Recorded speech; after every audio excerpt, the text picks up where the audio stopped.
Cheryl, Chongwei, you there? Can you hear me? Yes, yes. Yes, all right, thank you. Okay, so you just finished your class, is it? Or you have a class before? No? No. No, right, okay. So welcome to the class, yeah? We just have like 2 more classes to go, yeah?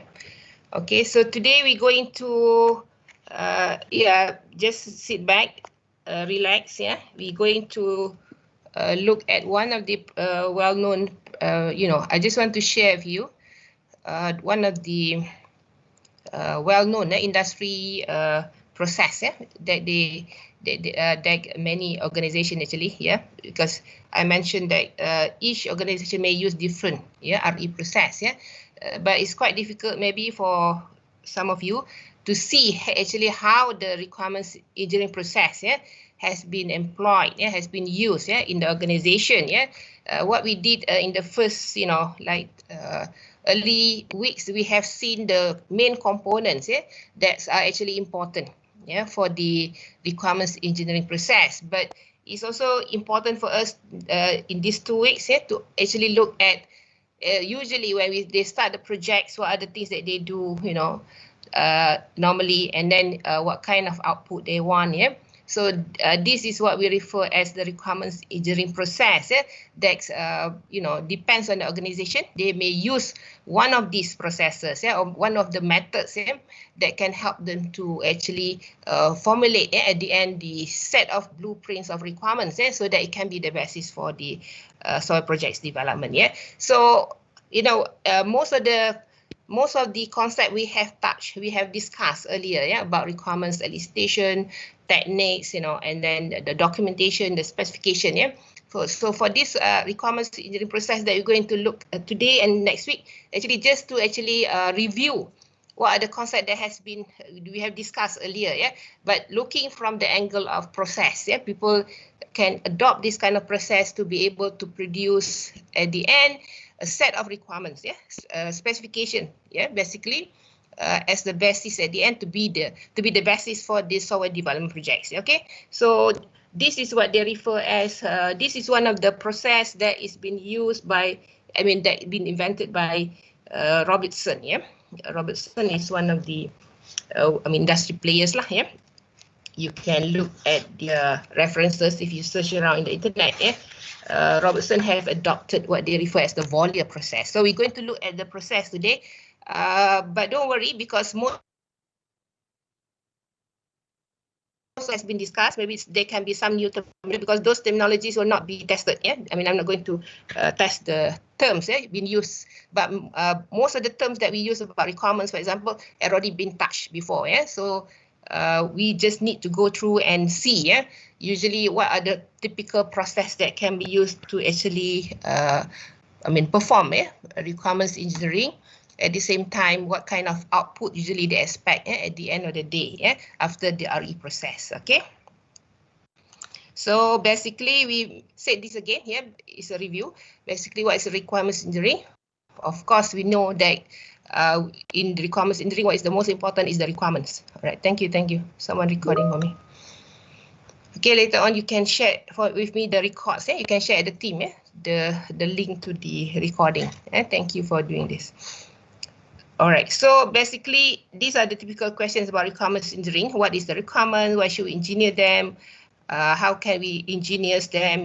How do they link to the design? So requirements engineering is one of the most important phases in the soil development projects.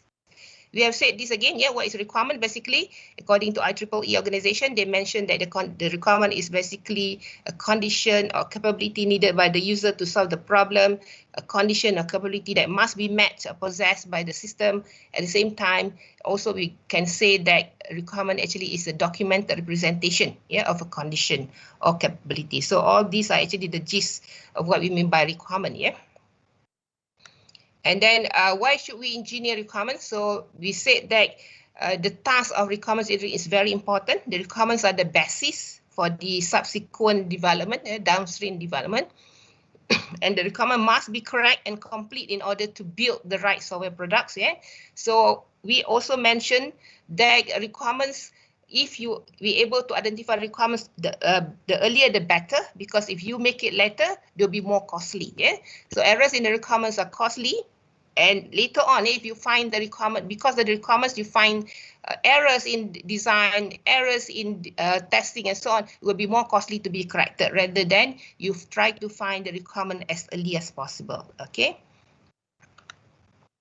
And then, of course, we said that requirements engineering is a difficult process, yeah, because sometimes the requirements are not so clear, yeah, unclear in the beginning, and projects must handle large number of requirements sometimes. Yeah? If you have big projects, currently, yeah, of course, most of the, technologies, yeah, or most of the, what we call hardware, even transport, everything, yeah, have software, yeah, as a support of their functionalities. Yeah? So most projects must handle large number of requirements, yeah, due to the demand, yeah, from the users. Yeah? And every project must handle requirements all the time, and we can no longer do requirements ad hoc. Yeah? So that's the reason we said that we need a more systematic approach to developing software system as well as the requirements process. Yeah, so basically we said that's the reason we give the term engineering. Yeah, because we want it to have a more systematic approach to either software development process as a whole or a similar process of understanding or developing requirements. Yeah, so that's why we have requirements engineering as well. Yeah, been coined. Yeah. So this is, all of us should be aware of this. So engineering, what is that? Is application of the systematic, disciplined, quantifiable approach to the development, operation, maintenance, and retirement of software, right? So the basically we want to apply the application of engineering, yeah, to the software development process. And similarly, when we try to apply the engineering approach to the requirements understanding, also we want to do, actually we want to have the proper process, yeah, systematic process of studying user needs to arrive at the definition of systems, hardware, software, as well as be able to have a systematic process of studying and refining system, hardware, or software, and so all software requirements. Yeah, what we need to do basically, in a sense, to study user needs, to dig deeper into understanding the requirements. All right. And of course, we said requirements engineering in the first phase usually, but it's very very close, related to the design, because clearly we sometimes, we can say that it's quite difficult to distinguish what we want the software to do and how to make it work. Yeah. So that means sometimes when we try to explain the requirement, at the same time, we also have, especially the technical people, they already have a kind of a way to implement that kind of requirement. Yeah. So, however, yeah, it's mentioned here, distinction is indispensable for today's large systems. Sometimes it's best, yeah, to only specify what is needed, what functionality is needed, rather than you try to also describe how it can be implemented, because there can be so many technologies and how that can be used to implement the functionalities. Yeah. All right, so analysis is about the software functionalities and its properties. Yeah, basically we said again and again, analysis is about the software functionality and its properties, and not about the technical solutions or even implementation. Yeah, so it's best in our requirement specification, we only put the software functionalities rather than try to specify the detail of the technical solutions. Okay. And of course, the gist of that, yeah, back to our work where we say that we want to get to understand the requirement, to be able to specify those requirements, where does it come from? Yeah, most of the time, in order to come up with the good requirements, we have to have a proper business process analysis, understanding the customer's need, understanding the business process that need to be supported. Yeah, so that's what we said later on. We try to distinguish between what we mean by business process as well as requirements analysis. Yeah, because most of the time we're going to develop the software systems, yeah, the software functionalities that can support the business process. Yeah, so the first step before we try to come out with the software requirements, we need to understand what kind of business process need to be supported. All right, so in order to understand the business process, we need to do business process analysis. Yeah, so yeah, I try to merge again, because last time in the first few weeks we already mentioned about just requirements. Yeah, now we want to put it into this place. Yeah. we cannot just say when we try to understand the requirements, we just need to understand and ask the user what kind of software that they want. It's impossible. Yeah. Usually what we do, we have to go to the customers in which they are actually embedded inside what they need to do, yeah, in their business process, and then we need to understand them. We need to understand basically the business process, yeah? Or another way say, if they are in the organization, we need to understand their organizational process. What kind of things that they need to do in their organization, yeah. Or if they're in the business, that means we have to understand their business. If they are in the hospital, for example, we need to know what kind of hospital process that they have to use. They are actually using, yeah, or try to support, yeah. So that's what we mean, yeah. We cannot just, ask them what kind of functionality the software, yeah. The software actually is embedded with it. The software actually, by try to understand the software meanings that we need to understand first the business process in which it's supposed to be supported, yeah. So that is the gist, yeah, of our study today, in our lecture today, yeah. So I try to put in context, yeah, so that we can see, how actually what are the things that we need to do, rather than just focus on the technical parts of the understanding requirements, all right? So basically, when we say business process analysis, you're asking your customer what to do. Yeah, your customer wants to do some business. Surely, when she thinks in terms of her business and not your point of view. So you have to be aware when you're talking to the people in the organization, in the hospital, or in the school, when you try to develop software, they don't think in terms of your technical skill or technical point of view, but they are thinking in terms of their business, their organization, their work. Yeah. So as a software analyst, your job is to study your customer's application domain, basically. Learn about your customers' business languages, because they can be talking about certain terminologies in their own jargon, yeah, within their business area, and then you have to find out what her business process look like, and then be able to model, meaning that you have to understand them, yeah, in order to find out what kind of functionality from the software side to support that particular functionalities, yeah. So business process analysis basically to find out which business steps your customer wants to keep or change, yeah, and to find out which business steps your customer wants to support by the software. So this is sometimes difficult and time consuming, but inevitable, necessary in order to meet your customer needs, all right? So basically, we have said this again. That means you in your software world, you have the skills as a technical people, but you actually try to understand, to bridge the gaps between what you understand in order to understand your customers' business world. You're going to support, yeah, their business process, basically. Okay, so this is our references, looking at one of the way requirements engineering process, yeah, of what we refer as the Volyer RE process, how they go about, yeah, understanding business processes and so on, in order to extract and come out with the software requirements. And at the end, we're going to see actually how they actually understanding those business processes, analysis, and at the end they extract software requirements, basically, yeah, the functionality, yeah, the software or system functionalities, yeah, from there. Okay, so our rationale, we said again, just this is a type up, yeah. Yeah, the classical rationale for upfront RE. We must know exactly what to build before we can build it. All right. So Volyer come from, yeah, the term Volyer process is being suggested by Robertson, yeah. And then the term Volyer actually is a German word, yeah, meaning that to want or to wish. Yeah? And then so these are the steps that they use, yeah, to be able to start a project, yeah, and the end they're going to come up with the requirements, yeah. So basically they start with what they refer as a project blast off, yeah, try to understand the domain knowledge, try to understand the purpose of the projects, whether it's viable or not to carry out the projects, and then the second step they trawl for requirements, meaning that they try to fish whatever necessary requirements, and then in order to clarify their requirements if they have difficulties, yeah, besides using all the techniques that we have gone through before, like workshops, you know, yeah, similar interviews and so on, they can also use what they refer as a prototyping, yeah, and then they try to sift, try to filter or assess the requirements in terms of the quality, and then be able to write those requirements, yeah. And of course, yeah, these are other steps that they can use. So basically in this RE process, they use these 4 important steps. At the end, their target is to come up with the requirement specification. Yeah, it's similar. Yeah.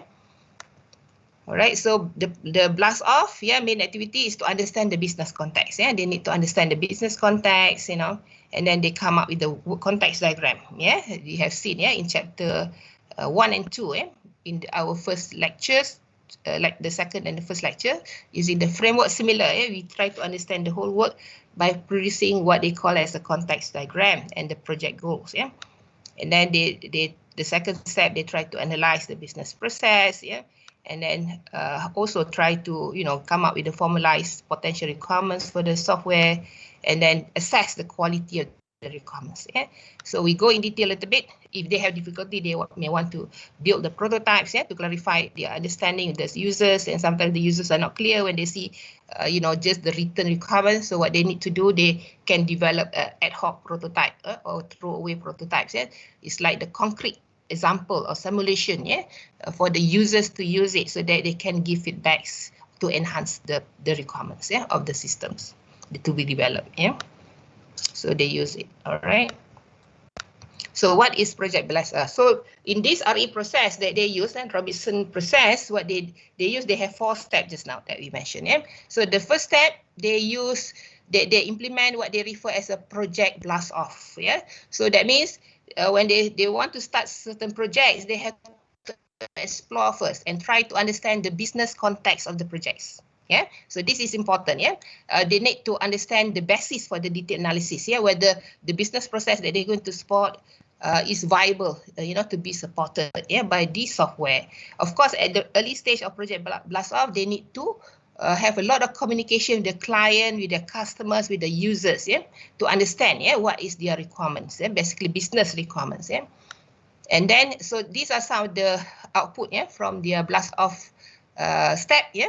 They need to find out about the purpose, yeah. They need to find out whether the projects, the software projects that they want to develop, what is the purpose, yeah.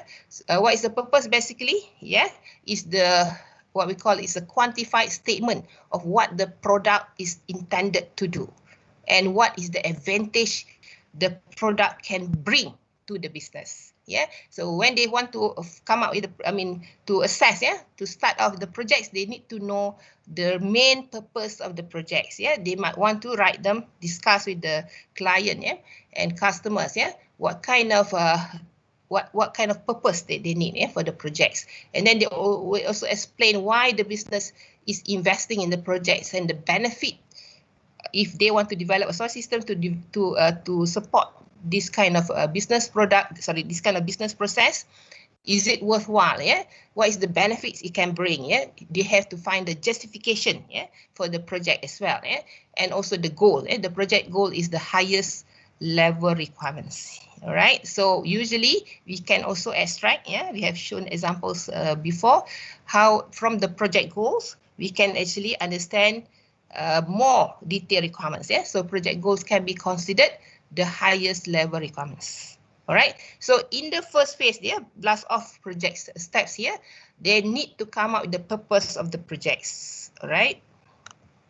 Yeah, for example, if they have one, we just share this example, it'll be very interesting so that we can see, whether what is the goal, yeah, from this description of the customer, about this particular problem, yeah. So let's say, I just read through. It's going to be interesting for us, I'm sure, yeah. In this particular problem domain, you have road freeze in winter and icy condition cause road accidents that kill people.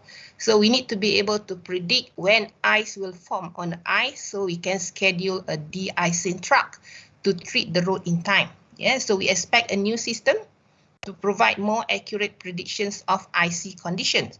So this will lead to more timely de-icing treatment than at present, which will reduce road accidents. We also want to eliminate indiscriminate treatment of road, which waste de-icing compounds and cause environmental damage. All right, so this is the description by the County Highway Department. Yeah, the customer described the problem that they have. Yeah, and then based on this, we're going to understand, yeah, to analyze this, to come up with the project goal. So you want to develop a kind of software system to address this problem. Yeah, what are the main goals that we can extract, yeah, from this description? Yeah, we go through here. Yeah, we can say, okay, yeah, they're talking about try to predict predictions there. And then they expect to have more accurate predictions. And then they also at the same time want to prevent or reduce road accidents. And then also want to eliminate this one, waste. That means they want to save lah, basically, reduce the waste of indiscriminate treatment of roads. They want to save money, basically. Right? So if you be able to understand the whole thing about description, then you be able to extract the purpose of the project, basically to accurately predict road freezing times and timely schedule de-icing treatment. And then the benefit will be to reduce road accidents. Another one, to eliminate unnecessary treatment of roads. This one benefit is to save money on winter road maintenance and reduce damage to the environment. Okay, so that's basically we can extract. The purpose at the same time, it can be also the project goals, to be able to reduce road accident, to be able to save money as well, on winter road maintenance. Okay, so basically when we said that, now we are trying to scope the work. All right, so you might have a very big problem there, that has been described by the county officer. Now you try to see which area can be the work that you can target for. The work actually means the business area affected by the installation of your product. So your product will be installed there, to help in the business area. So you must first understand and scope the business area, then for later projects as well. And then you need to identify the conceptual analysis that are relevant in this business context, domain requirements, as well as what kind of thing that can be supported by the software. So this is what we call scoping. You need to identify the external systems that the work interfaces with as well. So understanding this, because in this particular area, it can involve several domains. If you're dealing with this one, that means you have to understand about the domain knowledge about roads. You have to also understand in the IC condition, meaning that you have to also understand about the weather. Domain knowledge about the weather. When is it they're going to get information about the weather? And then you're talking about try to predict also you have some kind of domain knowledge how the prediction can be made. And then you're talking about scheduling as well. Try to schedule the de-icing truck. Then you also have to understand some domain knowledge about scheduling. So in this particular domain, the problem that has been mentioned there, at least you can see that there can be like a few relevant domain that are involved. So you have to understand that as well. So meaning that you try to classify domain weather in terms of weather, where you can get this information from, the domain about roads, right? And the domains about the scheduling of the trucks. This from the county truck depot. And then about your system, basically your system will be focusing on this domain of scheduling and predictions. So based on that, you can actually try to come up with at least try to specify your context diagram. Basically your work lah. A simple diagram that shows the scope of the work of the customer's business area. It applies from our lecture previously when we try to see the context, right? The system context. It's similar. So we can present this work as a context diagram of a work. I mean, the diagram depict, it just can be other systems as well that is involved. What kind of information coming in, what kind of information out. So this can be represented very well by the context diagram. For example, this is your work, and this is other system that can involve, can interact with your system that you want to develop.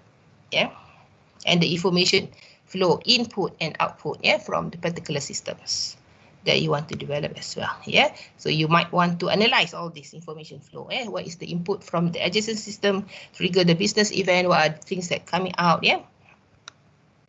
And then also output to the adjacent systems. Maybe you need the information about the schedule. That means when the system, the work that you're going to produce will produce the scheduling of the de-icing process. So that means this information will be feeding into the truck depot to schedule the truck. Okay, so output to the adjacent system as well. So these are triggered by the internal timing event. So all this, the details about the information flow need to be specified as well. And then you might say that another information is about the thermal mapping supplier. So this is another particular adjacent system that cooperative system from the cooperative adjacent system. So they have the definition of adjacent and cooperative. Don't worry about that. Yeah. So just mentioning about the other systems outside that can be interacting and exchanging information with the system that you want to develop as your work. All right. So the cooperative adjacent system provide data upon request during the process of the business event. Then that might appear as part of the work as well. Yeah. So you might want to do detailed analysis about what kind of information, what kind of data that need to be input and output from the system. All right, so these are examples. In that particular problem just now, they have identified several business event. Event initiated by the business. Initiated by the weather station, for example. Initiated by the road engineers, for example. So these are at least they list out 11 business events that can actually available. That can actually give rise or require response from the system. So these are business events like the weather station transmit reading, when the weather bureau focus weather, and then you also have time to test weather station, truck depot changes. So all these are business events that need to be identified as well. So there has about total of 11 business event and also about 13 information flow. All right, so another thing, I think this is a review so besides trying to understand this context, you also can get information from your stakeholders.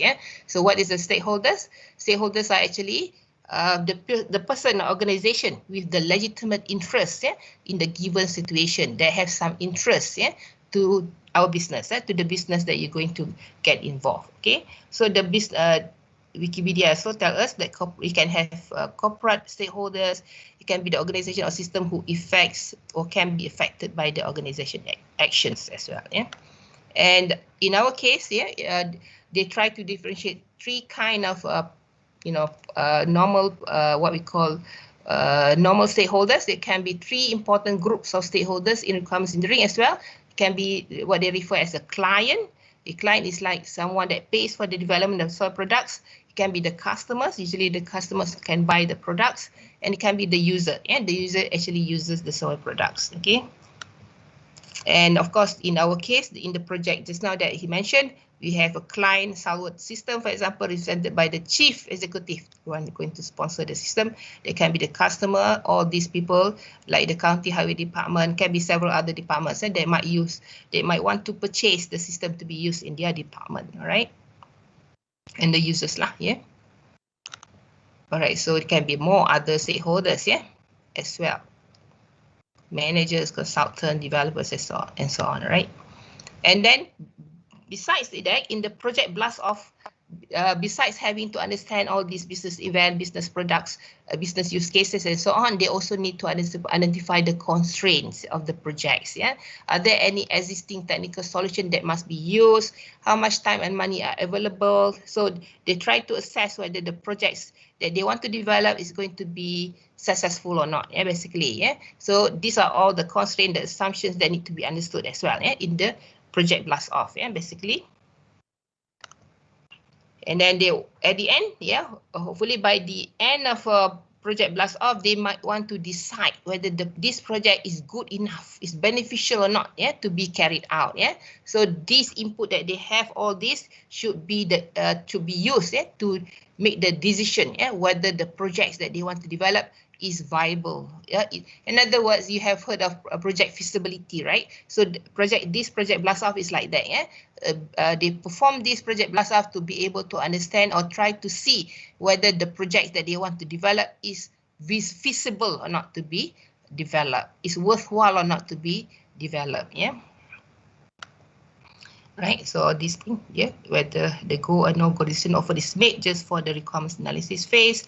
And then of course, into this contract, the client usually has several exit points for the projects. Okay, so project blast can help the management to decide whether the project is worthwhile or not to be developed. All right. And then if, let's say, they have decided to go on, so they will go to the next step of try to troll the requirements, the soil requirements, basically. Okay, so this is another example. So I just go briefly Yeah, similar. Yeah, it's talking about the context diagram. So usually when they present the context diagram, they will refer to the work to be done, to the work that need to be supported, and any external external actors or external systems that need to communicate with the system. All right. So another thing that is also important in this particular requirements in the process is they try to look at what they refer as the event-driven use cases. Yeah. What drive the use cases, basically? What event actually drive the use cases? Yeah. So when we say that the scope of the work is agreed by all the parties at the blast off process step just now, so at that particular junction, they try to define the work area and all the adjacent systems. Yeah, they try to build they try to come up with a context diagram to show the scope of the work. And they said that they can have adjacent system that can supply data to the work or receive data from the work. They can also have the business events that happen in the adjacent systems, like the demand for the work. So business events, we have seen examples, 11 examples just now. They also have to capture that one, and they also need to identify the response to the business events. Yeah. So when they see the business event, now they start deciding or try to analyze what kind of business use cases are being used to respond to the business event. All right. So when they ask, for example, when the organization asks for the scheduling, so that means they should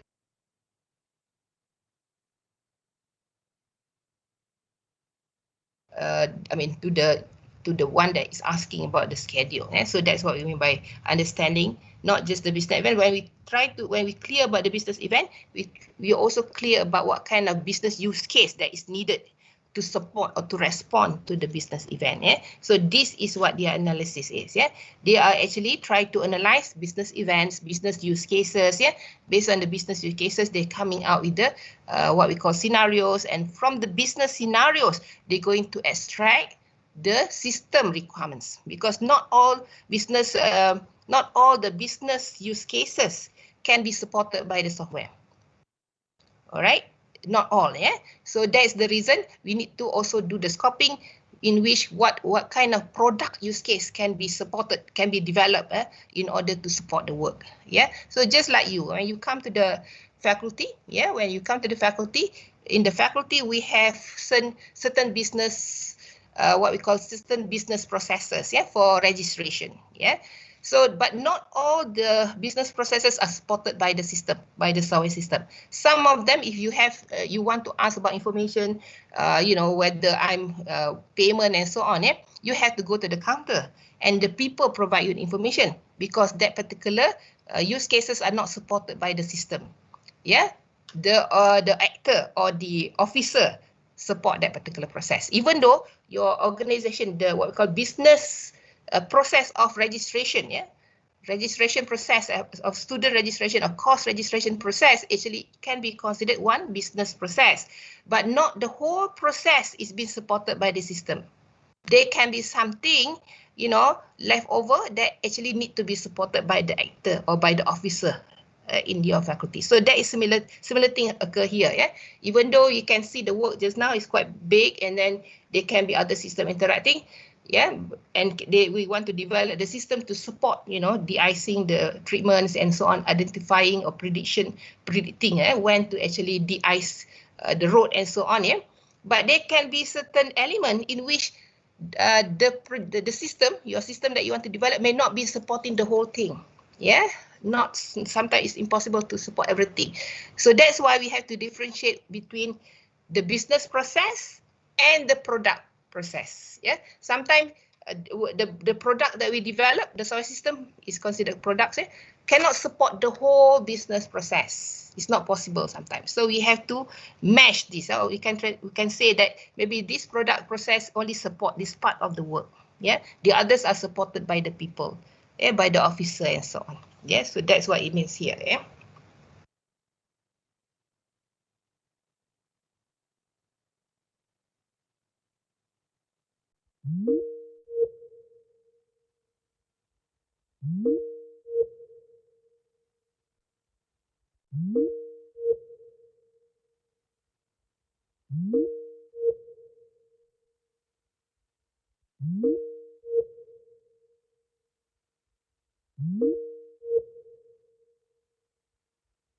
Shui?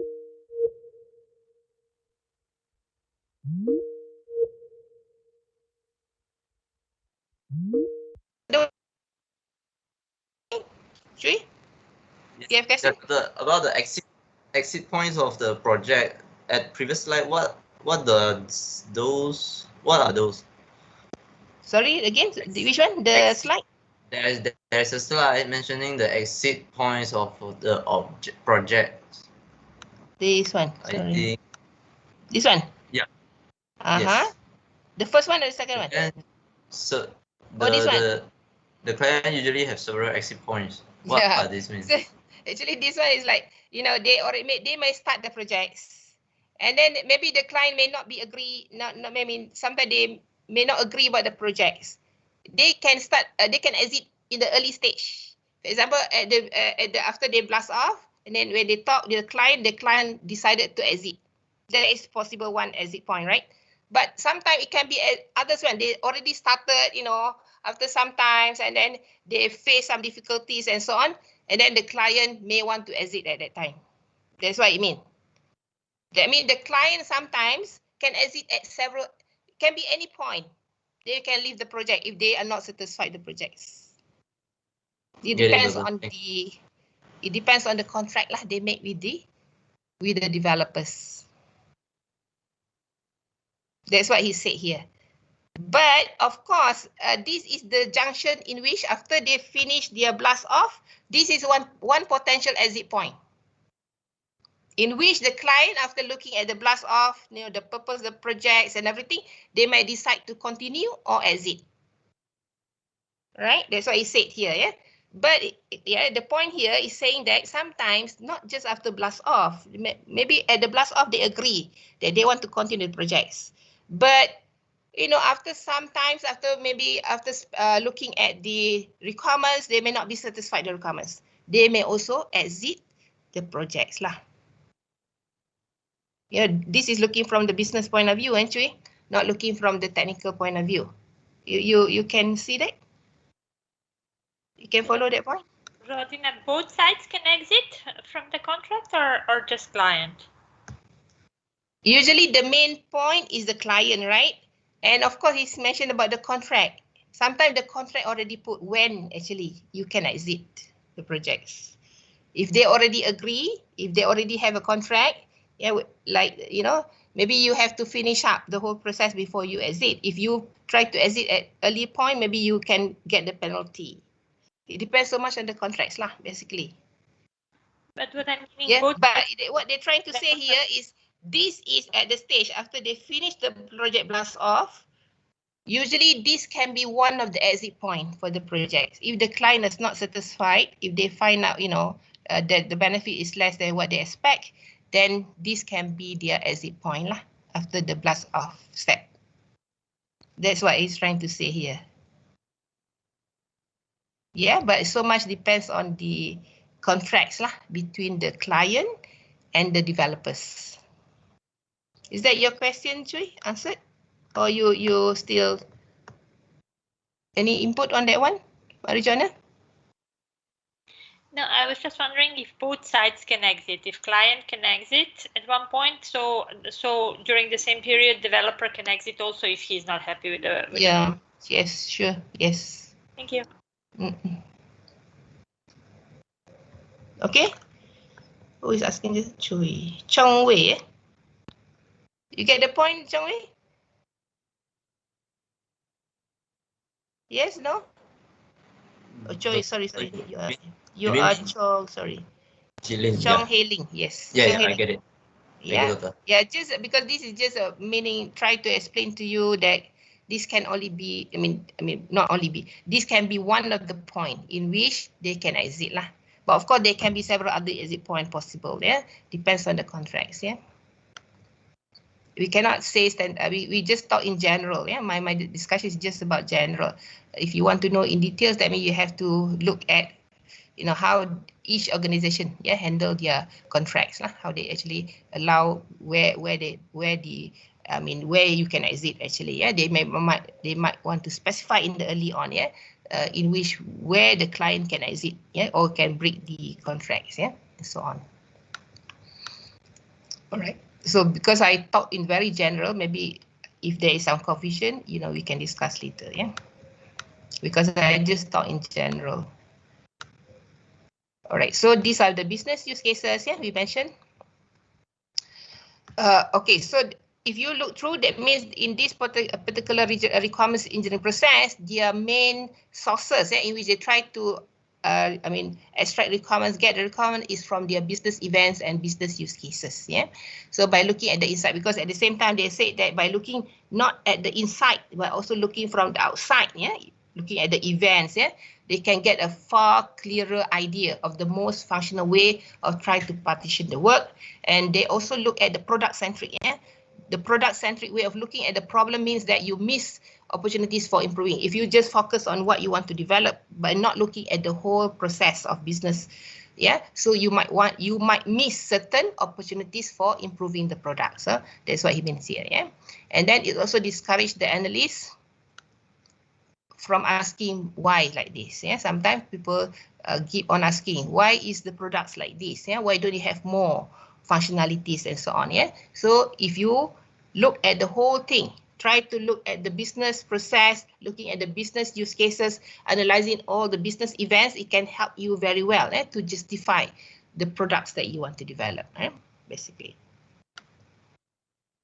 All right, so we mentioned again business use cases. Business use cases. This can be considered one of the most convenient unit of work to study, and you can also identify one or more stakeholders who are expert in each business use case.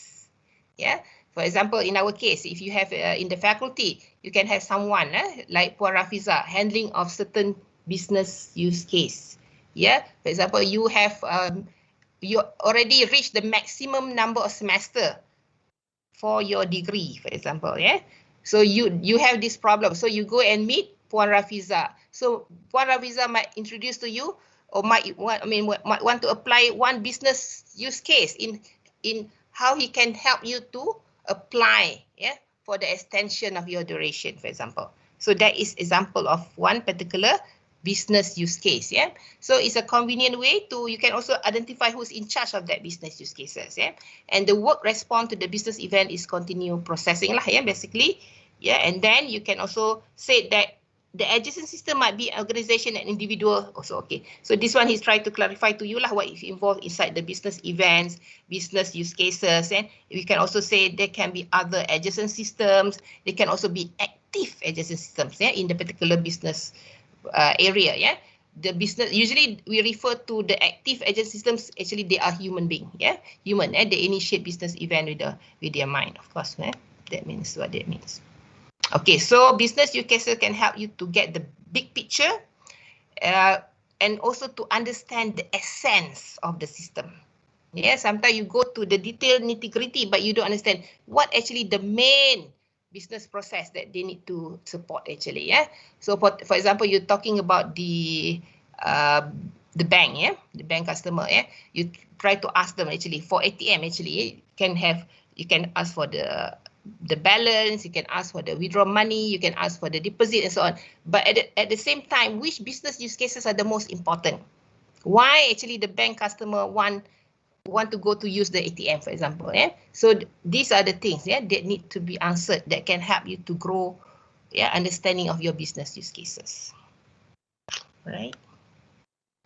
So this is the gist just now that I mentioned as well. You have to differentiate between business use cases and product or system use cases. Products there referred to the system that you want to develop. Yeah. So once you understand the correct work of the business use case, at the same time, you need to determine the scope of the product. Yeah. And then sometimes the analyst and the stakeholder decide how much of the business use case can be handled by the system or by the product, and how much can be supported by just the normal users or by the people, basically. Yeah. So this is two different things. Yeah. You cannot say all the business use cases need to be supported by the system. Not necessarily. Yeah. So you have to differentiate between these two. Yeah. Whatever is immediately outside the scope of the product, become the actors lah, or for the actors to be supported. Yeah, you have to identify the officer or the people or the actor that can help in terms of supporting that functionalities. Yeah, so that is the difference between the business use cases and the product use cases.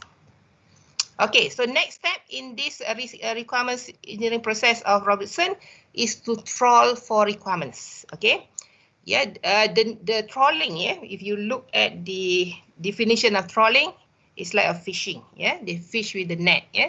So the idea is similar. That means we have so many, maybe looking at the business processes, looking at the business use cases, there can be so many things. So, but we have to fish the right requirements lah, basically, yeah. So the analyst seeks to understand the desired functionality of the future software system. To this end, he must analyze the business processes so that the software, that the software need to support, yeah. And he need to describe and model the business processes and trawl fishing, yeah, the model for the requirements, basically, yeah.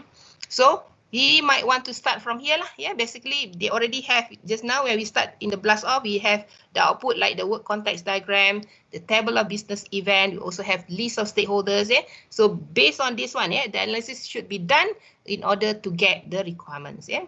We can get, yeah, hopefully at the end, go details to the business process, get the business process description, and also identify potential requirements, yeah, for the system, for the products, yeah, basically. So the role of requirements engineer or requirements analyst is to observe and learn the work, understand it from the point of view of the users, try to interpret the work, must filter the user description to strip away the current technology. Sometimes when you talk to the users, they already describe to you not just about their work, but the potential solutions to be implemented. Yeah, so you want to separate between that two. Yeah, you want to interpret what need to be done in their work to support their work, right? And then of course sometimes their work is not so efficient. That's why you need to invent, you need to improve. Another term that business use is to re-engineer. Business reverse. You have to re-engineer the process to make it more efficient. Yeah. So you have to invent better ways to do the work by seeing, identifying the essence of the work that need to be supported. Yeah. And can interpret what the product must do to satisfy the part of the work.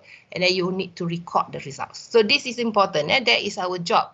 You don't want to automate. You try to automate the existing work. Yeah. For example, last time if you do the registration, the normal registration process is take the form and then write in your details of the course that you want to register, and then bring that form to the lecturer and then get the approval from the lecturer, and then after you finish out, you submit to the office. That is the whole process of registration. Yeah.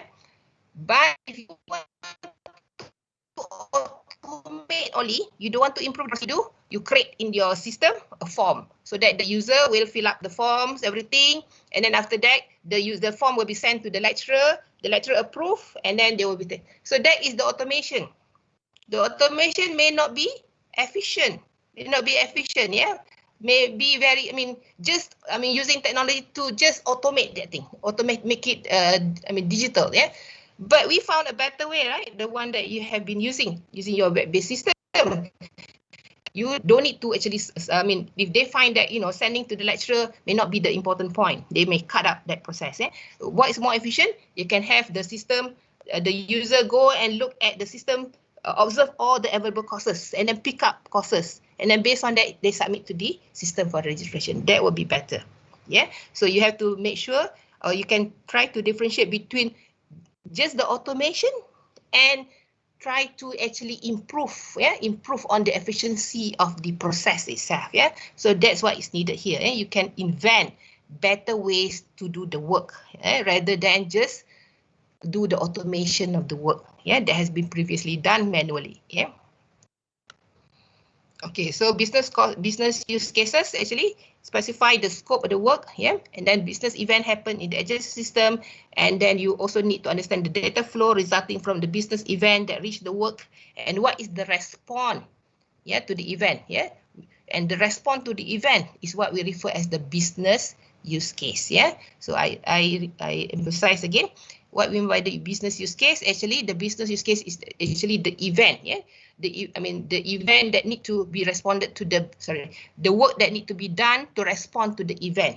Yeah, the event can be initiated by the users, can be initiated by the outside systems and so on lah. Yeah, adjacent system and so on. Yeah, but what need to be done is the business use cases. Yeah, we need to be able to understand the business use cases here. All right. And you might have gone through technical work, and people say use case. Yeah, use case is what? Use case is actually the sequence of interaction between actors and system lah. Yeah, so we might want to write the business use cases in terms of similar. Yeah, we can use the similar format like what we write the use cases. And another thing, yeah, because we can actually try to improve on the work, yeah. So you can actually try to write the business process as the current business process, or if you want to improve the business process, you can say this is to be processes, yeah. So you can also differentiate between the two, yeah, because when the analysts do, they might study the initial work, and this is how the flow of the business process. They have to do this, they have to do that, and then when they try to implement, they try to write them down. They can say this is the current business process that has been used in this organization. Yeah, but if they analyze further, they want to say they want to improve on that one. So they might want to say, yeah, based on this business process, I'm going to actually improve and come up with the to be processes. Yeah, what we call engineered business processes. Yeah, so that is two different things as well. Yeah, so the goal here is to understand the work as its model. Yeah. But at the same time, model help by providing different views. But sometimes it's also for you, it's possible to do the improvement, yeah, to the current business use cases. All right. Okay, so for this second step, trawling, meaning that you can use all the elicitation technique that we have discussed earlier lah, yeah. They can use cases, they can use interviews, they can use prototyping, diagramming, all this technique, yeah, to be able to get the requirements, yeah, at the same time, yeah. And then you need to, next step, at the same time, besides having to get from the stakeholders, the main thing they need to do is to analyze the business process, okay? Get to the essence of the work, yeah? So when you try to get the understanding the requirements, basically you try to do the analysis of the business process. You, at the same time, you might want to ask the stakeholders idea for the solutions if they have, and then you have to focus to identify the essence, the fundamental reason that the work exists, yeah? And the essence should be should be there, or the essence exists regardless of any technological implementation, yeah? So if you look at current examples like ATM, for example, the essence of ATM is to withdraw money, whatever it is. That necessarily doesn't mean that, current system you see, there is a machine there, yeah, we press and get the money. But you can actually invent other technologies, but the essence is to be able to withdraw money by the user, yeah, or by the account, the bank account lah, by the user, and they'll be able to get the money, yeah, regardless of what methods, yeah. So that is the essence of the work, yeah. You don't look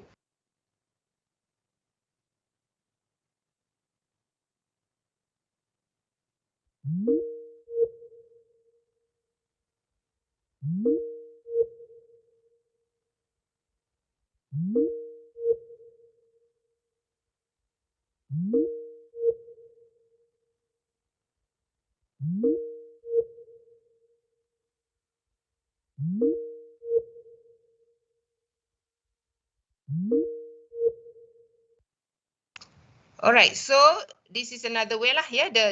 In order to understand the business process, we can ask the analysts. Sorry, you can ask all the stakeholders as well to be in the group. Yeah, we can use focus group, for example, to understand what they need, yeah, for the work, yeah. And then you have to record this action and then use it. So, in order to one of the way, yeah, because when we said use cases, it can be quite general, yeah. So sometimes the users talk to you in terms of stories. They tell you, okay, my name is Ahmad, for example.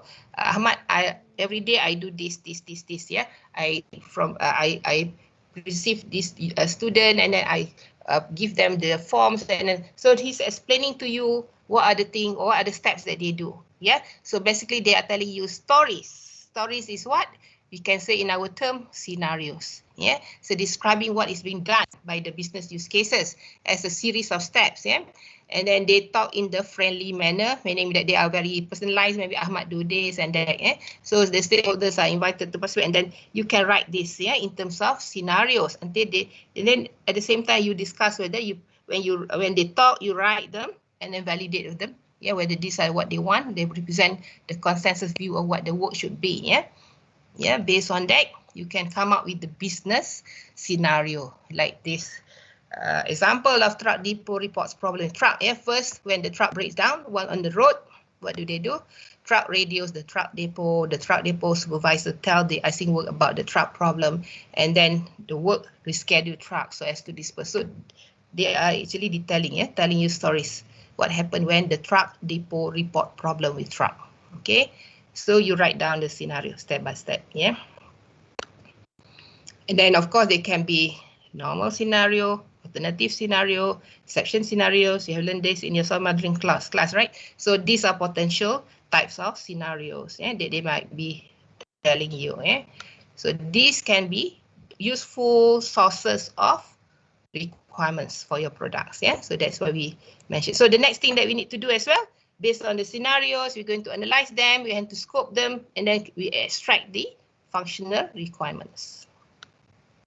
Okay. Okay, let's say we have this.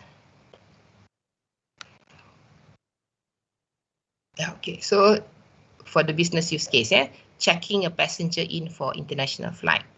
So when you talk to your agent, this is another example. So I just take this one. It's much easier for you. I think this one is close to you because most of you have taken flying before. Yeah, get used to the talking to the check-in agent. Yeah, the fella at the airport. They want to check you in. Yeah, so you tell the analyst, I call the next customer in line when he gets to my desk. I ask for the ticket.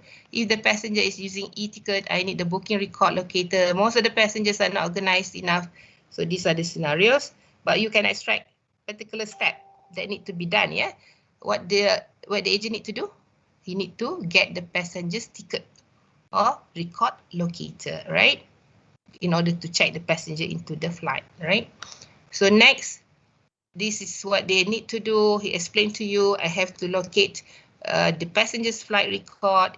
It's not even given. The picture looks like the passenger, so he has to try to verify lah. Yeah. So is this the right passenger, flight and destination? And then you have to check the passport is whether it's valid and belongs to the passengers or not, right?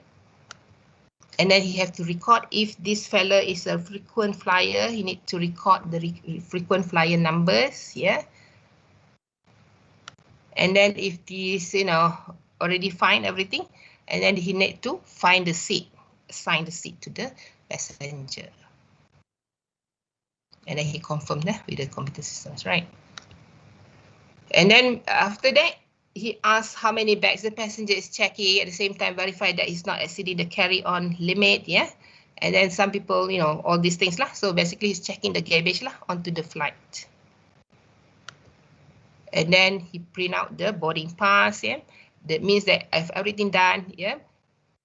Yeah, more things to be done. So everything here, except I have to read how many bags have been checked and confirm that their destination matches the passengers. And over this document, I wish the passenger is a good flight. Yeah. So basically, we can summarize. He print and hand over the boarding pass and bag tags, and then he mentioned to the passenger have a good flight. So of course, you can see that some of this scenario can be supported by the system, but of course, have a good flight. Yeah. Saying have a good flight may not be supported by the systems. Yeah, this can be done by the officer just now. Okay, so the initial scenario that we get after we do the scenarios analysis, yeah, these are the steps. Yeah, get the passenger tickets or record locator. Is this the right passenger? Flight and destination. You check the passport is valid and belongs to the passengers, and then you record the frequent flyer numbers and find the seat and ask security questions. Yeah, and then check the baggage onto the flight, and then print and hand over the boarding pass and the bag tags, and then you say have a good flight. All right. So this is the initial, and then you need to confirm all these scenarios again with the stakeholders, and then you can have all the important. Remember, according to the template, you can have to put the trigger, precondition, and the outcome. And then you can follow the template being used for specifying the scenarios, the business use cases, yeah, business event, business use cases, the precondition, the post conditions, yeah, and the active stakeholders. And then we come up to validation, yeah. We need to actually validate, yeah, whether this can be important, yeah, steps or not, yeah. get the passenger tickets, locate the passenger reservation, basically. You might want to make it more general. Is this a flight ticket? You try to ensure the passenger is correctly identified and connected to the right reservation or not. So this one that we have initial scenario just now, we ask, is this the right passenger, flight and destination? We recap it to make it more acceptable, more clear, clearer. Ensure the passenger is correctly identified and connected to the right reservation. And then we check the passport is valid and belongs to the passenger. And then we put these are the more. So usually that is the process lah. I'm sure most of you, when you write scenarios, you come up with the first draft and then you enhance it, to make it more understandable. Can you also try to identify what kind of things, which is the main scenarios, and what are the alternative steps as well. So this can be the alternative steps, because not all passengers may have the frequent flyer numbers. And then you allocate the seat. So this can be the exception as well. If they try to ask for the seat which is not available, and then you have to record the request for the seat change. And this is exception as well. If the passport is not valid, you have to make sure that you can call the security or freeze the reservation. So they can have normal case, alternative case, and can also be the sub-exceptional steps as well. All right, so having said that, we are analyzing business use cases. We are looking at the scenarios, write down, enhance it, So based on this, we need to see, next step is to do the business scoping. So from the business scenario just now, from the business use case just now, we might want to identify which step can be supported by the product, which one is not, Basically, we are doing the scoping, So scoping, not all steps in response to the business event, sorry about this. Not all steps in the response to the business event can be or shall be done by the software. Some business steps are done by the human, right? And scoping means to decide which part of the work shall be handled by the products or by the new software, all right? So you're talking about scoping just now. Some students ask me about the scoping. This is what we mean by scoping. You have to scope which actually the work can be handled by the software and which are not. Maybe it's important in the business, but cannot be supported by the software that you want to develop. All right. So the analyst or the requirements engineer must never assume that what the responsibility of the software products are. Instead, the software scope must be determined step by step during requirements analysis. From the understanding of the work. You need to discuss with the stakeholders. In the end, the client will decide within the project's constraints and money. So you need to have the discussion with the stakeholders rather than do the decision by yourself. Because it involves money, constraint, and so on. So at the end, we hope that from the business use case, we are able to come up. A part of that will be supported by the product or the system. That is what we call the product use case. So the product use case is the part of the business use case that shall be performed by the software products. And then for scoping, business use cases or scenarios use cases, and the business use cases, we said again, is not necessarily, is not equal to, business use case is not equal to product use case, not necessarily, can be sometimes, but most of the time, product use case is just sub part of the business use cases, All right, example here, for that particular business scenario that we discussed about check-in just now. So you can see like, okay, the system can locate the passengers reservation, but to ensure the passenger is correctly identified and connected to the right reservation cannot be done by the system, usually, this, and then similar, number 2, number 3, and number 6, get correct responses to security question, usually cannot be supported directly by the system, the officer itself, need to get correct responses, and also wish the passenger a pleasant flight. So you can see from the particular scenario, you try to already list up all your steps just now, the scenarios, and then you can try to identify which one should be included inside the product scenario and which one is not. So in this case, number 2, number 3, and number 6 and number 9 should be cancelled. Yeah, cannot be included inside the main product scenarios.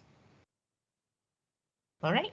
Yeah. So that is the gist today I'm trying to say. Yeah. So that means you go into analyze the business, what we call business process and business use cases. Yeah, you do analysis and then you come up with this enhanced one. At the same time, you're going to see as well which one can be supported by the system, which one is not. Yeah. So this is one of the main important steps, yeah, to be understood. Yeah. So in other words, we're saying that there can be work scope versus product scope. Yeah, thinking of the process diagram, scoping, and so on. Yeah.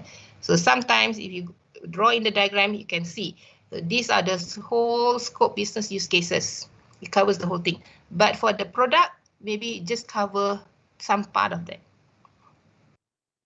Yeah, just the first part. Yeah, you can see the diagram here. Scope of the product use case. A part of the whole scope of the business use case scenarios. All right.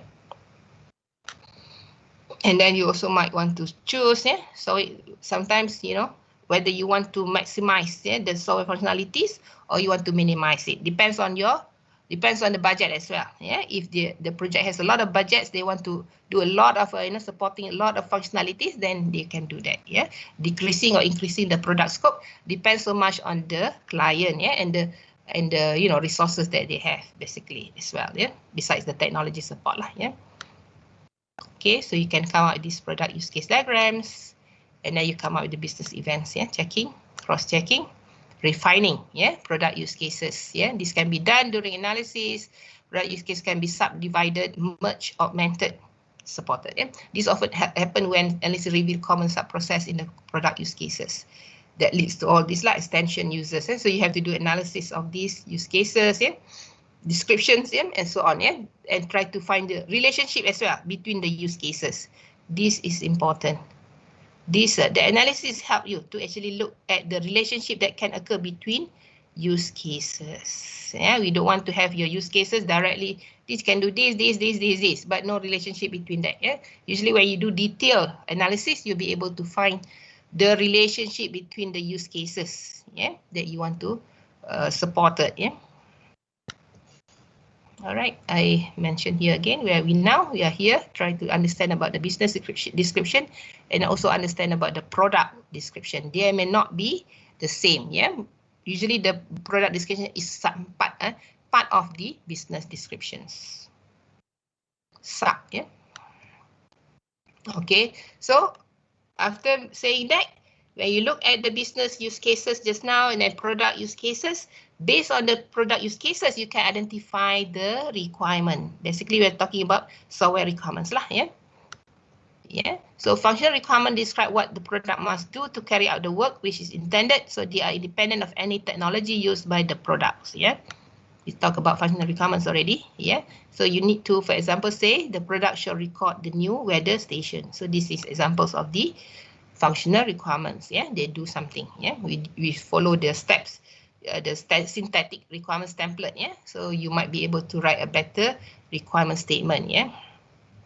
So here he said from the use case scenarios here, you'll be able to analyze step by step, and then from the use case analysis, use case scenario, you'll be able to extract the software or product requirements, yeah, from scenarios to requirements. Yeah, products road de-icing, for example. And then you produce road de-icing schedule. Yeah, you study this schedule. Engineer provides coding date and district identifiers. Product select. So based on the just now the use scenarios that you have, yeah, the scenarios that you have developed, yeah, and also the use cases, the product use cases, you'll be able to at least try to see which can be supported. Basically, you're identifying the product requirements, yeah, or the what we call the software system requirements, that need to be implemented lah, yeah, that can be considered as a functional or quality requirements. Yeah, for example, engineer provides scheduling date and district identifiers, and the product select the relevant thermal maps, and the product uses the thermal maps. Products predict which road will freeze and when they will freeze, and product schedule available trucks. So all these products, meaning that can be the products requirements. Yeah, yeah, they say here, produce road de-icing schedule. So the engineer provides a scheduling date and district identifier. So if you want to form it as a requirements, meaning that you want the product shall accept the scheduling date. Yeah, because the engineer will provide that. So what the system should do, the system or the product shall accept a scheduling date. Okay. And the products, if for example, if they are late, so the product shall warn if the scheduling date is neither today nor the next day. Yeah, so it can give you an alert, for example. So if you see that the engineer, okay, if you want to be more specific lah, so the product shall accept a valid district identifier. Yeah, and then the product shall verify that district is within the de-icing responsibility of the area covered, and the product shall verify that the district is the one wanted by the engineer. So you see the close relationship between what you have written, yeah, as the scenario steps just now, and then based on that you can analyze and extract the product requirements, yeah, based on the information that you have gathered inside the scenario. And of course you have to discuss with your verify this with your stakeholders lah, yeah. But you can see the how you actually get the requirements from, yeah. Basically coming direct from your scenarios, yeah. See here, the product shall determine which area in the district. So when you say product predicts which road will freeze and when they will freeze, so basically you try to say what should the system do? The system shall determine which area in the district are predicted to be freeze. And the product shall determine which road section pass through areas that are predicted to freeze. And the product shall determine when the road section will freeze. All right, okay. And then there can be exception there. So if there is no truck available, the product shall generate an emergency request to truck depot in adjacent countries. Get from here, yeah, from these scenarios. And that is what we mean by the relationship, yeah, from the analyze work context, where you try to identify the business event and then you come up with the use cases, yeah, and then from the product use cases you'll be able to extract the requirements. Yes, our requirements. All right, maybe it looks simple, but actually it's a lot of work because you have to do real understanding about the work, yeah, that need to be supported there, analyze them properly, write them, the business use cases, the scenarios, and based on that one you'll be able to come up with the requirements for the system or for the products. All right, so that's what I want to discuss today. All right, any questions? I know it can be a lot of questions, but I just give you the potential ideas, yeah, on one of the requirements engineering process that industries are adopting, they are using, yeah, they're getting the requirements based on the, yeah, they try to come up from the beginning just now, we see, they try to understand the work, they start with the 4 steps, yeah, if you notice the blast off there, and then they try to crawl for the requirements, yeah, and then based on that they try to write the requirements. So next week we're going to look at how they can try to find or assess the quality of the requirements, yeah, they call it the gateway, yeah, and then after that, you know, examples of the requirements that they can gather as well, yeah. Yeah, I know it's a lot of things, but actually the main thing is to review, yeah, the concept that we have learned, yeah, before, all the components of requirements elicitation, all the components of validation, negotiation, management, documentation, yeah. This is one example of looking at the whole, how actually everything goes together to be able for you to do the process, yeah, and then come up with the requirements at the end, yeah. I know it's very brief. Don't worry, just a review of all you have learned before.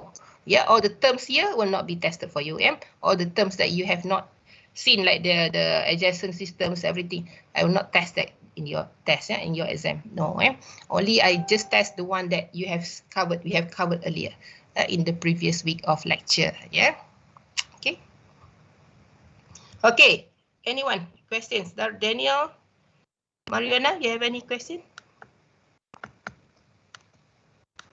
Clear or anything? Yes. Dr. Okay. Kishore asked you a question. Kishore, you ask question? Yeah, in the chat. Okay. So what you want? What is to be determined list in SRS? What is your determined list Kishore, what do you mean by this question? Sorry. Doctor, in SRS Appendix C, there's Mhm. something to be determined list. So I don't actually understand what. Oh, okay. That one actually is just the list that you are not sure. You know, it's sometimes in the project, in your projects, you are not sure about that to be determined. Something that you not decided yet, maybe, yeah. So if you're not sure, then you put in the appendix C. Can we put features that we are not sure we're going to implement in the future? That one you can have a section to future work lah. Basically, you can add in if you want. Can we add that into the to be determined list? Can. Yes, Okay. can. And today's lecture is not included in quiz 2? No. But I hope it's going to be beneficial for you, Kishore. Do you think so? Yes, of course, yeah. Doctor. Just have to give you overview. One of the industry-based requirements engineering process lah. Yeah, that has been proposed by Robertson actually. Yeah, the industry people. Yeah. I think the main thing that they emphasize here is actually it's about business events, business process analysis. Yeah, they start with that one. Yeah, to be able to derive the requirements at the end. Yeah, okay. So it can be the starting can be many things. Yeah, because I said there can be several methods of actually at the end we want to actually identify the requirements. Yeah, you can start with the goal, for example. Requirements goal, or you can start with the scenarios like this one. Some people start with the project goal visions. From there they derive until they come up with the requirements. But some people can come up with like this, the business events, a business process. Based on that, they come up with they do the analysis and everything. At the end, they come up with it. Some people combine this together, the hybrid method they call it. They have the goals, they also have the scenarios. Based on this, they analyze. At the end, they come up with the requirements SRS as well. So our target is the same, but there can be several methods on try. We can go and we can apply in order to come up with the good requirements. For the system to be developed. So don't get confused. If you've been reading, I'm sure you have met several other methods as well that people use to be able to come up with the good requirements. Okay, so this is one of the methods that you can make use of. Maybe some of the organization, many organizations. Robertson said more than 100 companies use this method, to actually come up for at the end, they produce the SRS, based on this method. Okay.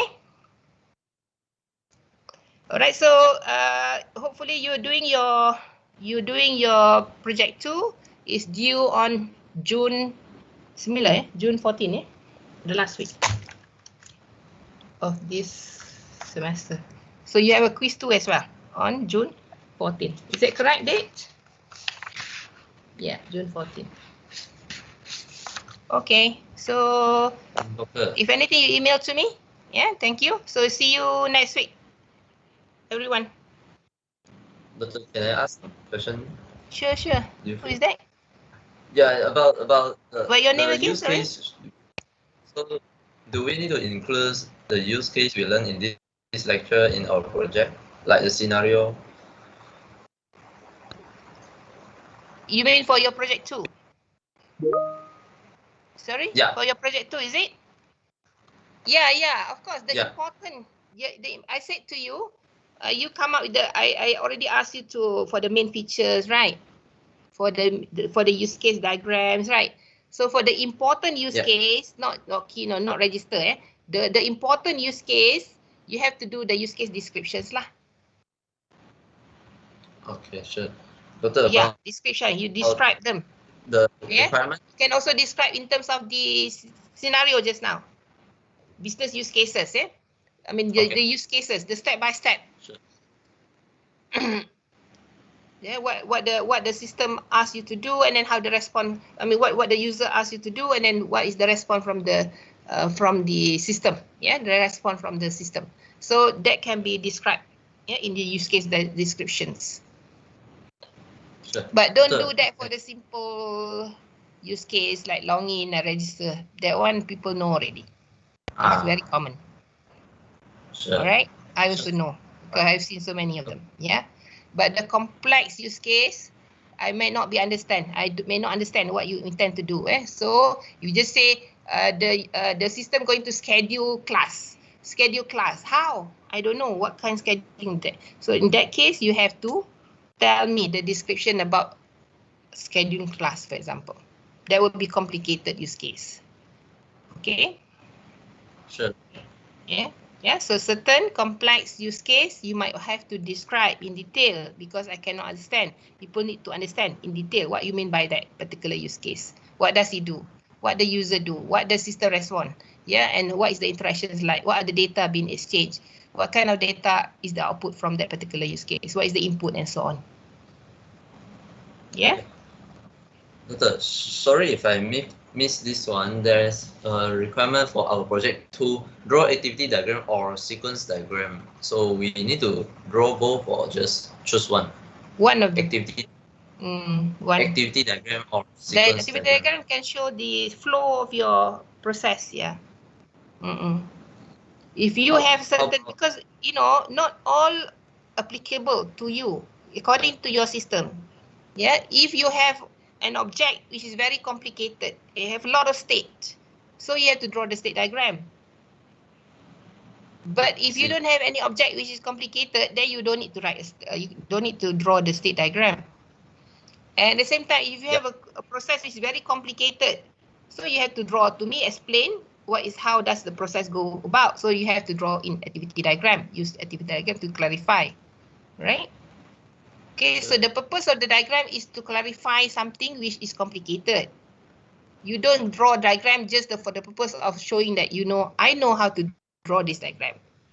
But it's too simple, straightforward, nothing is there. So what's the purpose? Yeah, the diagram is being used to clarify any complexity. Anything that is not clear if you just describe in words. Then you draw diagrams. Yeah. Yeah, so that's why we also try to be very agile. We don't want to document everything. Or you have 10 functionalities, so you have to draw 10 diagrams of what we call activity diagram. No, usually in the real life, no need to do that. You only draw the one that is complicated, that if you try to describe that in words, people cannot understand. So you have to draw the diagram to clarify, Yeah. So that is the purpose of diagram. Don't misuse it. Yeah, don't say, okay, because I want to show that I know everything. So that's why I draw a diagram. A very simple diagram. What's the purpose? You can write them in words. People can understand already. Okay. Doctor. Yes. Under system features, we have to write down functional requirements, right? So yes. for each feature, what is the minimum number of functional requirements you want? The more, the better. But it also depends on the feature, right? But like if the feature doesn't has much functional requirements, so we can just follow the system features, right? Yes, can put that's why I say because you can have a very normal, typical features, right? Typical satisfier, dissatisfier. But hopefully there can be the third category lah. Yeah, the one that is more acceptable functionalities, or features.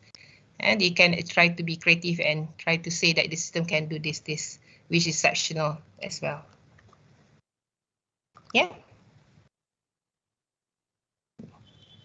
Okay, Kishore, get it? Okay, thank you, Doctor. Yeah, try to be creative. That's why I said this is the time. You try to be creative. Yeah, you have some of you have good projects, I know. Yeah, so try to think about out of the box requirements, functionalities, or features, features looking from the higher angle, features, user features. Okay, functionalities can be in terms of the systems lah, system functionalities. What are these functionalities that the system want to provide? Yeah. Okay, so be creative. Be creative. I keep on saying this to all of you, because I don't expect you to just have features. What they can do, user login, and then they can have register user. Yeah, I'm sure you can do better, so that you'll be able to, because you have seen other projects as well, right? That I asked you to go and venture into other systems as well, and then come up with the good features that you can offer for your projects. Okay. Doctor, one last question. Is it possible for us to have our marks for project 1? Project 1? Yeah. Project 1, Yeah. Project 1, I still looking at it. But I will give you the marks, everything by, I mean, the requirement for all the lecturer to come out in week 15 or week 16, the marks. All right? Yeah. Sure. Because many of you, and then I got to actually look through your quizzes as well. Your quizzes, because some of you submit 3 times, 4 times, 3 times. So I have to assess as well to actually do a lot of things there. So I still need time to actually look at, because this I'm sorry, because of the lectures haven't finished as well. I have other 2. I have 3 courses this semester. Sorry about that. But if you need to actually get some direct feedback, you just send to me email lah. Hopefully I can try to give some feedback to you. But I already mentioned to you, the main thing that I'm really focused on your project is about the features, the functionalities that you want to provide. Be creative and so on. Because I'm teaching about requirements. I don't care so much about the notation. Make sure the notation is not totally out lah. But I don't care so much about notation, but I care about what are the things that you want to provide to the users. What are the features and so on. That you want to provide to your users for the systems. That's what my concern is lah. And if you have that, don't worry. You don't have to worry. The projects, you will get good marks for that one. Doctor, there is another question in the chat, if you can look it up. There is another question in the chat, if you can look it up. Okay. The video recording. Oh, because if we want to entertain for the project, I mean, if you want to allow each one of you to present, it will take a long time. So what you need to do, you have your projects, right? And then you try to create the slides. Slides will mention, for example, what is your project name, project title, the objective, what are the main features, all the key points, from your projects, from your project report, and then you put in the slides. And then based on that particular, slides, you do the presentation. And then you record your presentation. The leader will do that lah, hopefully. If the leader cannot do that, you can assign someone else to do the presentation. Because I need to assess as well the presentation skills, the way that you're going to present your work. So this is like a kind of exercise for most of you. Before this, when the class is not online, I ask everyone to present in your group presentation. If you can do that now in your recording, that will be very, very good. But I know your limitation because some of you are at different places everywhere. But if you have the chance to combine the presentation, they're also possible. But I want to, because at the end of the day, our course, not just all these skills, we have other skills to assess, like critical thinking skills, your presentation skills, and so on. So in order to do that, that's why I ask you to record your presentation. So for your presentation, you do the presentation, you record it. You can record using the Google Meet if you want, or other kind of software, doesn't matter. Within 15 minutes, the most 15 to 20 minutes presentation. And then so you have to submit to me 3 things lah. That's why I ask you 3 things. You submit to me the report, and then you submit to me the slides that you have for your presentation, and then you submit to me the presentation itself. It can be in whatever format, MP4 or whatever. Submit to me these 3 things to the Spectrum. Yes, the same day, the same time, hopefully. You submit these 3 things on week 14. Zamil. So, Doctor, what you said is that not everybody has to present. Yes, I make it flexible. Thank you. I cannot enforce because I know some of you might be everywhere. The group members can be everywhere. It's quite difficult for you.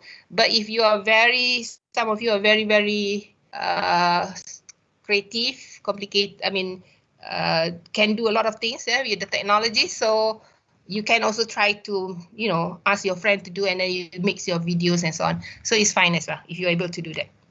Doctor, for the presentation, is that a presentation during lecture and tutorial hours? Zamil, you get the idea or not? Your presentation. The presentation about your projects. Yeah, presentation for project 2. Yes. So is there the presentation during lecture and tutorial hours? No. You So- have to record already your presentation and just send to me on 14. Both video and slides on week 14. There are 3 things that you need to send: your project reports, and then your slide, presentation slide in one Report file, and slide then and- another one is your video presentation. What maximum 20 maximum length 20 minutes, right? Yeah, 15 to 20 minutes lah. Don't be too long, yeah. Okay. Get it, Zamil? Yes, doctor. Yes. All right. Just like your final year project, Zamil, you have to do your video presentation, right? Yeah, yes. Yes, it's same to apply to this course as well. So you have to do the video presentation and then save it and then send through the Spectrum. So in the Spectrum for your final submission, you have to submit these 3 files: your project report in Words or PDF, whatever. And then the second one is your slides, yeah. And then the third one is your video recording, video presentation recording, yeah. Get it? Yes, doctor. All right, thank you, Zamil. Okay, clear, Marihana?